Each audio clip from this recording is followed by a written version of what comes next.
ఈ క్రింది రకం ప్రజ్ఞ గలవారిని స్వీయ నేర్పరులుగా పిలుస్తారు. భాషా సంబంధిత ప్రజ్ఞ కలవారిని పద నేర్పరులు అని, తార్కిక గణిత ప్రజ్ఞ కలవారిని సంఖ్యా నేర్పరులు అని, ప్రాదేశిక ప్రజ్ఞ కలిగిన వారిని చిత్ర నేర్పరులు అని, శారీరక లేదా గతి సంవేదన ప్రజ్ఞ కలిగే వారిని శారీరక నేర్పరులు అని, పరస్పర వ్యక్తిత్వ ప్రజ్ఞ కలవారిని సాంఘిక నేర్పరులు అని, వ్యక్తి అంతర్గత ప్రజ్ఞ కలిగిన వారిని స్వీయ నేర్పరులు అని, సహజ ప్రజ్ఞ కలిగిన వారిని ప్రకృతి నేర్పరులు అని అంటారు. స్వీయ నేర్పరులు వ్యక్తంతర్గత సహకారం మరియు సహచర్య అభ్యసనాలు విద్యార్థి కేంద్రీకృతమైనవి. పరీక్షా పరికరాలు మరియు పద్ధతుల ఎంపిక ఈ బోధనా దశలో జరుగుతుంది. పూర్వచర్యాత్మక దశ అంటే పిల్లలకి ఎలా చెప్పాలి అని ప్లానింగ్ చేసుకోవడం, ప్రణాళిక. ఆ ప్రణాళికలను అమలు చేయు దశను ఉత్తరచర్యాత్మక దశ అని అంటారు. పరస్పర చర్యాత్మక దశను మనం ఎంతవరకు అర్థమైనాయి అని క్వశ్చన్స్ అడగడంని మూల్యాంకనం అని అంటారు. పరీక్షా పరికరాలు మరియు పద్ధతుల ఎంపిక అనేది ప్రణాళికల దశలో జరుగుతుంది. పూర్వచర్యాత్మక దశ.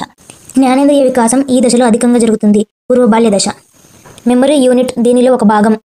Input CPU, output. సిపియులో control unit, arithmetic and logic unit. Memory unit కూడా సిపియులోనే ఉంటుంది.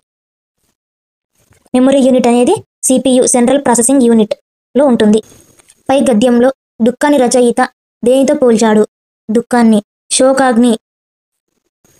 శోకం అంటే దుఃఖం, అగ్ని అంటే అగ్నితో పోల్చాడు. పై పద్యం ఆధారంగా వంశమునకు పేరు ప్రతిష్టలు వీరి వలన కలుగుతాయి. ధైర్యం కలవాని వల్ల. ఆంధ్ర నాటక రంగ దినోత్సవం ఈ తేదీన జరుపుకుంటాం. మరికొన్ని ముఖ్యమైన దినోత్సవాలు. ఫిబ్రవరి 21న ప్రపంచ మాతృభాష దినోత్సవం. ఫిబ్రవరి 28 జాతీయ సైన్స్ దినోత్సవం. ఏప్రిల్ 16 ఆంధ్ర నాటక రంగ దినోత్సవం. కందుకూరి వీరేశలింగ జయంతి కూడా ఆ రోజే. ఏప్రిల్ 23 ప్రపంచ పుస్తక దినోత్సవం. ఏప్రిల్ 30 బాల కార్మికుల దినోత్సవం. జూన్ 5 ప్రపంచ పర్యావరణ. ఆగస్టు 29 జాతీయ క్రీడా దినోత్సవం. ఆ రోజు ధ్యాన్ చంద్ గారి జయంతి. తెలుగు భాషా దినోత్సవం. గిడుగు వెంకటరామమూర్తి గారి జయంతి. సెప్టెంబర్ 5 జాతీయ ఉపాధ్యాయ దినోత్సవం. ఉపాధ్యాయ దినోత్సవం రోజు సర్వేపల్లి రాధాకృష్ణ గారి జయంతి. నవంబర్ 7 బాలల సంరక్షణ దినోత్సవం.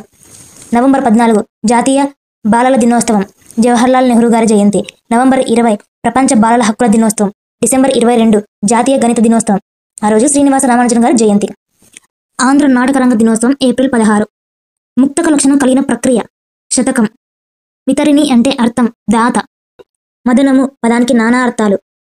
ఉమ్మెత్త, ఆమని. మార్పు లేకుండా అనే అర్థం వచ్చే జాతీయం. చెక్కు చెదరలేదు అనే అర్థం ఇచ్చేది ఏమాత్రం పాడు కాలేదు అని విశేష అర్థం ఇచ్చే జాతీయాన్ని అని అర్థం. మార్పు లేకుండా, చెక్కు చెదరకుండా. పుత్రుడు ఈ పదానికి వికృతి. బొట్టె. ధ్వనికి భావానికి అనురూప సంబంధం ఉంది అని సమర్థించే భాషోత్పత్తివాదం. డింగ్డాంగ్ వాదం. తరగతి గదిలోకి తీసుకురావడానికి సాధ్యం కాని వస్తువులతో, దృగ్విషయాలతో సంపూర్ణమైన జ్ఞానానుభూతి కలిగించిన నిమిత్తం రూపొందించిన అభ్యాసాన్ని ఏమంటారు? క్షేత్ర పర్యటన.